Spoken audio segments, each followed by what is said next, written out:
Hello friends, welcome to smile talk paramedical channel.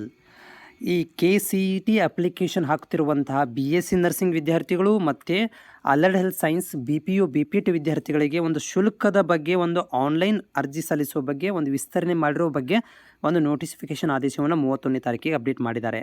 ಇಲ್ಲೇನು ಹೇಳ್ತಾ ಇದ್ದಾರೆ ಅಂತಂದರೆ, ಆನ್ಲೈನ್ ಅರ್ಜಿ ಸಲ್ಲಿಸದೇ ಇರುವ ಹಾಗೂ ಶುಲ್ಕ ಪಾವತಿಸದೇ ಇರುವ, ಅಂದರೆ ಅಪ್ಲಿಕೇಶನ್ ಹಾಕದೇ ಇರುವಂಥ ವಿದ್ಯಾರ್ಥಿಗಳು, ಶುಲ್ಕ ಪಾವತಿಸದೇ ಇರುವಂಥ ಅಭ್ಯರ್ಥಿಗಳು ಅನುಕೂಲಕ್ಕಾಗಿ ದಿನಾಂಕ 18/4/2024 ಮತ್ತು 19/4/2024 ನಡೆಸಲಾಗುವ KCET 2024ಕ್ಕೆ ಆನ್ಲೈನ್ ಮೂಲಕ ಅರ್ಜಿ ಸಲ್ಲಿಸಲು 22 ಅಂದರೆ ಇದೇ ತಿಂಗಳು 22/2024 ಅಂದರೆ 20ನೇ ತಾರೀಕು ತನಕ ನಿಮಗೆ ವರೆಗೆ, ಹಾಗೂ 23 ವರೆಗೆ ಏನಂದ್ರೆ ಆನ್ಲೈನ್ ಅಪ್ಲಿಕೇಶನ್ ಸಲ್ಲಿಸ್ಬೋದು. 20ನೇ ತಾರೀಕು ತನಕ ನೀವು ಆನ್ಲೈನ್ ಅಪ್ಲಿಕೇಶನ್ ಸಲ್ಲಿಸ್ಬೋದು.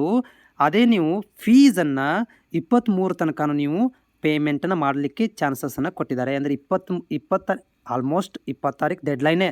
ಆದರೆ ಏನೋ ಸರ್ವರ್ ಪ್ರಾಬ್ಲಮ್ ಆಗಿ ಪೇಮೆಂಟ್ ಮಾಡೋಕ್ಕಾಗಲಿಲ್ಲ ಅಂದರೆ 23 ತನಕ ನೀವು ಪೇಮೆಂಟ್ ಅರ್ಜಿ ಶುಲ್ಕವನ್ನು ಪೇ ಮಾಡ್ಬೋದು ಅಂತ ಇಲ್ಲಿ ಒಂದು ಆದೇಶವನ್ನು ಕೂಡ ಹೊರಡಿಸಿದ್ದಾರೆ.